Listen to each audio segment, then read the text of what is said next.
Así que le ofrecemos la palabra Tess, señora o señorita. Tess. Tess, perfecto. Sí, tienes que prenderlo al otro lado. Ahí. ¿Se prendió? ¿Sí? Ya. Ya, buenas tardes. Mi nombre es Tess, presidenta de la ANJUF. Nosotros nos creamos el 2016 a partir de la carencia de un grupo, de la representación de las jugadoras, ya que al no haber contratos, no ser profesional, no podíamos entrar directamente al sindicato. Hoy en día ANJUF trabaja en paralelo con el sindicato. Nosotros tenemos una mesa de trabajo con la ANFP, tenemos asambleas con las jugadoras anualmente, y por eso estamos muy agradecidos de poder estar acá y finalmente poder presentar nuestra perspectiva de lo que está pasando hoy en día en el fútbol femenino.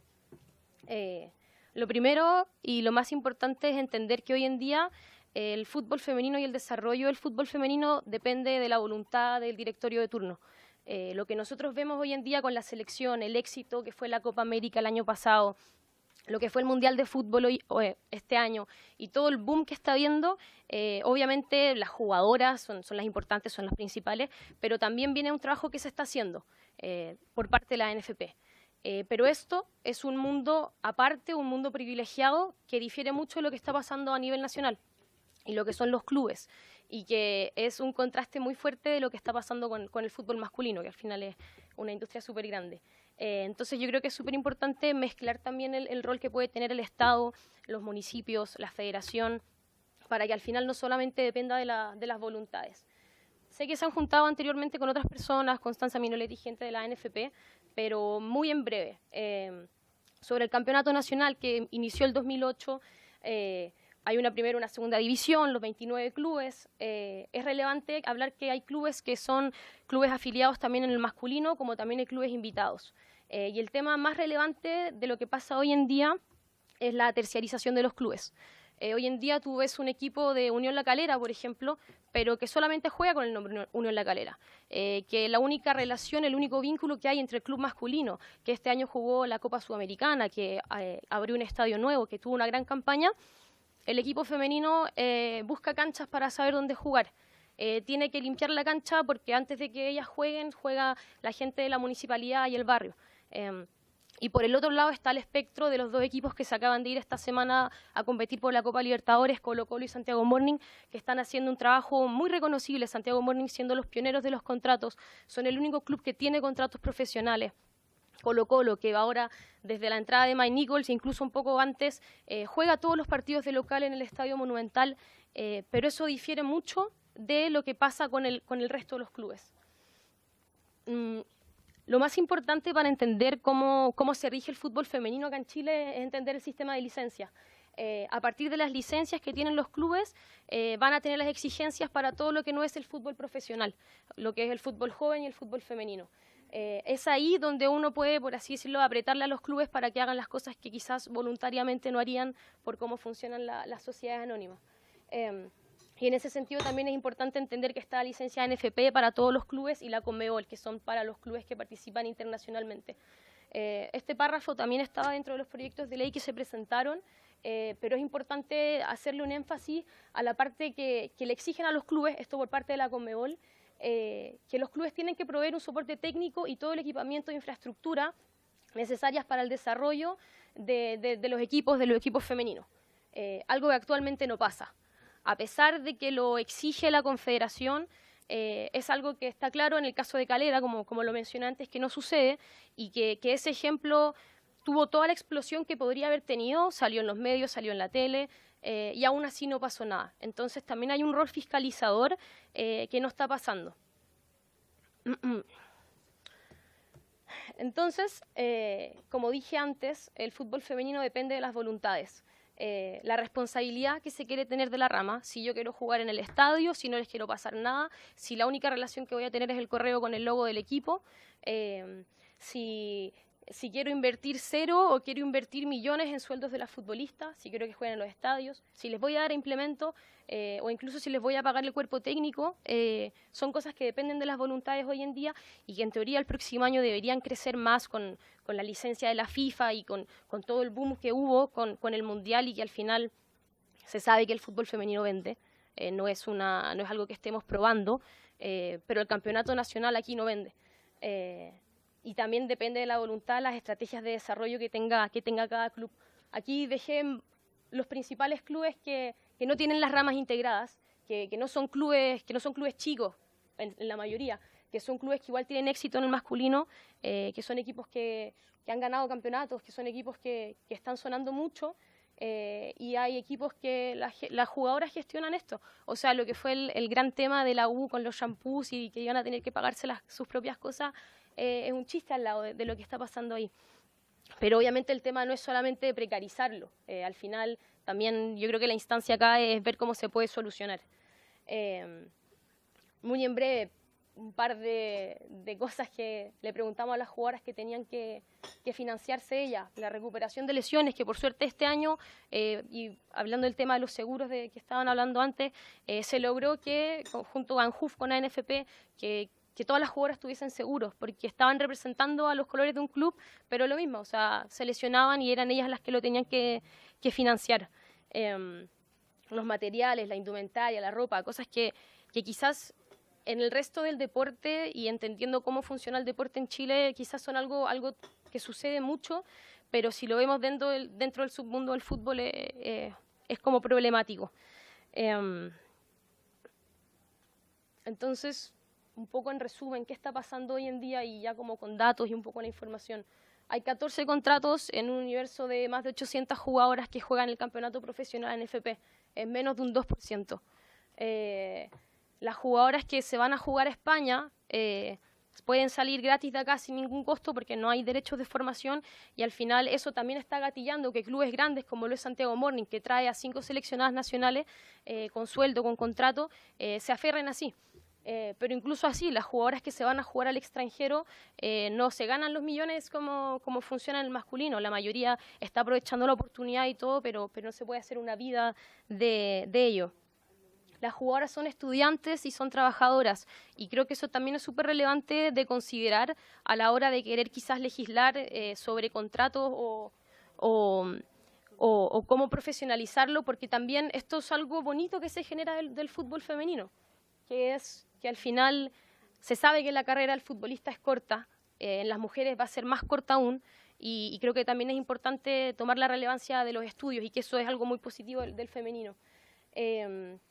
Las jugadoras no son profesionales. La FIFA estipula que la profesionalización es cuando se tiene más ingresos que gastos respecto al fútbol. Y hoy en día la mayoría de las jugadoras no tienen ningún ingreso. Entonces todo el gasto de transporte, los zapatos, las cosas que tienen que pagar, como se señalaron ahí, son muy pocas las que son profesionales. Y sí hay clubes que dan ciertas subvenciones, pero al final no se puede considerar profesional. El fútbol femenino actualmente es amateur. Y por sobre todo, y yo creo que es lo más importante y el énfasis que yo le quiero dar, es que al final no hay un marco profesional que permita dar las condiciones de trabajar en este asunto. También el último punto, los derechos de retención. A pesar de todo lo anterior, actualmente si una jugadora se quiere cambiar de un club a otro, existen derechos de retención, y por mucho que ella haya financiado y haya pagado cuotas o cosas que tuviese que pagar, si el club quiere amarrarla a la institución para que no salga, tiene que pagar estos derechos de retención. Esta discusión está a nivel mundial, quizás en cada país en un diferente grado. Hay países donde se está hablando del pago equitativo, se está hablando de los derechos de maternidad y temas mucho más profundos. Acá en Sudamérica esa discusión aún no llega. Hay cosas positivas que está pasando en cada liga, y que creo que también es importante no tachar nuestra liga nacional como una liga mega precaria, porque también han habido cambios, y desde el 2008 que se constituyó hasta ahora sí ha habido un crecimiento. Pero para eso la liga no funciona, por ejemplo, como Colombia, donde los estadios se llenan, pero el campeonato es corto, o como lo que está pasando en Argentina, donde la federación le da plata a los clubes y ellos tienen que tener un mínimo de 8 contratos. Y así cada país, que puede tener elementos como importantes. Este como slide es un poquito resumen del llamado que hace el Sindicato Mundial de Futbolistas, al cual nosotros estamos también afiliados, donde ellos mencionan 3 elementos clave que tienen que tener las jugadoras para que para que pueda haber una competencia profesional y ir en miras de esa profesionalización, que son primero las competencias significativas, que yo creo que aquí sí la tenemos, es una competencia seria, duradera, con equipos, y al final el problema son más los clubes. Condiciones de entrenamiento apropiadas y trabajo digno, y son estos dos últimos puntos los que están un poco más flojos y sobre todo dispares, porque sí, quizás Colo-Colo y Santiago Morning tienen condiciones de entrenamiento apropiadas, pero no así San Marcos de Arica y no así Unión La Calera, y de ahí tienes un espectro de otros 27 clubes que están ahí. ¿Cómo lograr esto y cuáles son los pilares que pone el Sindicato Mundial? Primero es la inversión, es la inversión en infraestructura, en entrenamiento físico, psicológico, en el desarrollo de estrategias de marketing y en tener buenas gestiones respecto al fútbol femenino. En ese sentido quiero un poquito mencionar lo que acaba de pasar en Venezuela, que crearon un centro de alto rendimiento para las futbolistas. Venezuela se ha enfocado mucho en su rama de fútbol femenino, han clasificado a mundiales y tenido como un desempeño muy positivo, que no lo tienen así con el masculino porque han decidido ir por esa vía. También hacen un llamado a la innovación, sobre todo con el tema de los contratos.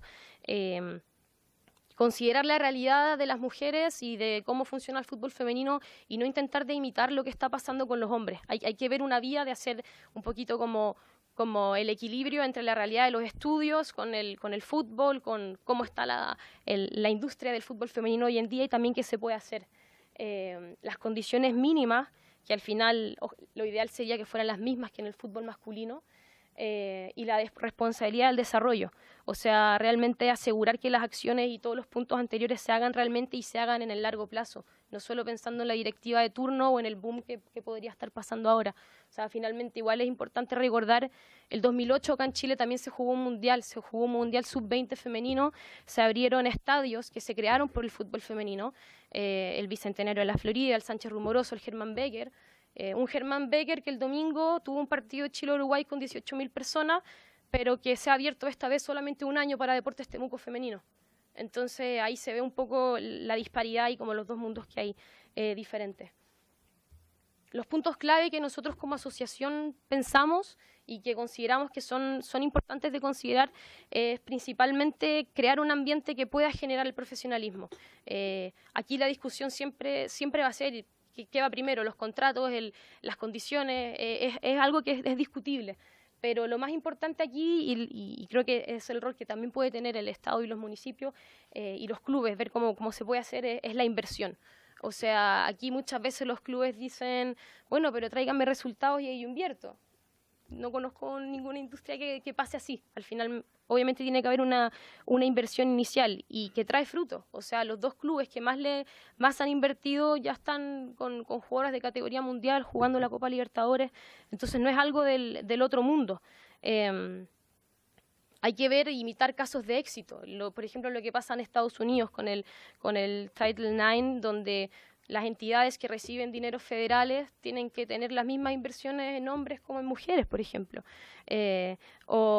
Y así, por eso Estados Unidos es lo que es hoy en día en fútbol, porque hace años, cuando todo se invertía en el fútbol americano y en básquet, se pone este nuevo como enmienda o esta nueva ley y dijeron, ya, ¿dónde ponemos la plata en el femenino? Y se puso todo en el fútbol. Y hoy en día Estados Unidos rompió todos los récords de ventas para el Mundial. Y ellos son el caso de éxito. O sea, es la selección que genera más que la selección masculina. Y eso rompió el récord de venta de camisetas, de cualquier camiseta de hombres y mujeres. Y por lo mismo están también ahora en una batalla legal con la federación por el mismo pago. Y ese caso es discriminación total. Luego la visibilidad. Parte de crear este producto del fútbol femenino tiene que verse en algún lado. Lo que es hoy en día la selección femenina no nació de la noche a la mañana.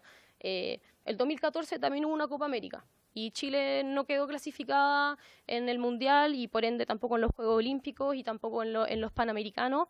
El 2016 no estaba en el ranking FIFA y ahora en 2 años se ha creado una locura con la selección. El domingo la gente se tiraba del estadio para abajo para poder sacarse una foto con la Tiane. Entonces, ¿por qué no hacer eso acá? No sé, ahora con todos los goles de Paredes. Paredes es un ídolo de Colo-Colo. no es un ídolo que nace por la selección, a pesar de que jugó por la selección y todo. Entonces, ¿cómo hacer eso a nivel nacional? ¿Cómo hacer que la gente pueda ir a los estadios? ¿Cuál es el rol? ¿Quién abre esos estadios? La difusión, cuándo se avisan los partidos, la transmisión. La NFP ahora tiene un convenio con el canal, con el CDO, y eso da la entrada para que las empresas quieran auspiciar, quieran invertir, pero también cuál es el rol de abrir los estadios. Y ahí está el proyecto de ley que también se ha discutido en la interna, qué cosas, si funciona, si es viable. A mi parecer, tiene que haber un mínimo de partidos que se tengan que jugar en los estadios oficiales, porque solo así uno puede traer a las marcas, y solo así las marcas van a decir, ok, me van a ver quizás 200, después 500 y después 2.000 personas o más. Los partidos de fútbol masculino no convocan a 18.000 personas todos los fines de semana. Entonces yo creo que ahí también son temas que se pueden discutir, y por sobre todo las garantías mínimas. O sea, seguros. Este año recién se lograron los seguros de salud, cuerpos técnicos que sepan trabajar con mujeres, protocolos de género, de acoso, de abuso, condiciones de entrenamiento mínimas, que los clubes se hagan responsables de sus ramas femeninas. Al final, yo creo que hoy en día se está avanzando mucho en el fútbol femenino, y lógicamente el motor de cambio ha sido la selección y la Roja, pero la idea es que esto sea duradero, la idea es que no sea solamente ahora, y en esas garantías mínimas donde también las jugadoras tengan una relación, derechos y deberes con el club, una relación laboral, y que no sea simplemente firmar la planilla de juego como se firma una planilla para jugar la liga el fin de semana. Es parte de las mejoras que se tienen que hacer en el fútbol femenino, y yo creo que al final el rol que pueden tener los municipios, sobre todo los equipos de regiones. Lo que pasa con Santiago Morning es un equipo que en el masculino no está en primera división, y se ha logrado algo tremendo con el equipo femenino, y eso puede pasar con regiones, puede pasar con Vial femenino, que también es un súper ejemplo de lo que está pasando. Entonces, yo creo que lo principal y nuestro foco siempre ha sido cómo hacer finalmente que se den estas condiciones, que los clubes quieran invertir. Hoy día estábamos discutiendo la ley de donación del deporte, que ya no aplica para el fútbol joven y menos para el fútbol profesional, pero también es una vía que se puede discutir, porque es distinto. El fútbol femenino aún no genera porque no están las condiciones. Entonces también son discusiones que se pueden generar. Pero eso, nuestro foco siempre ha estado un poco acá. Creo que se agradece la invitación y poder discutir. Al final nosotros también tenemos la discusión con todas las jugadoras, y creo que esto es como un poco como para explicar un poco cómo es el contexto nacional. Quería hacer esta presentación. Dale. Muchas gracias, Tess.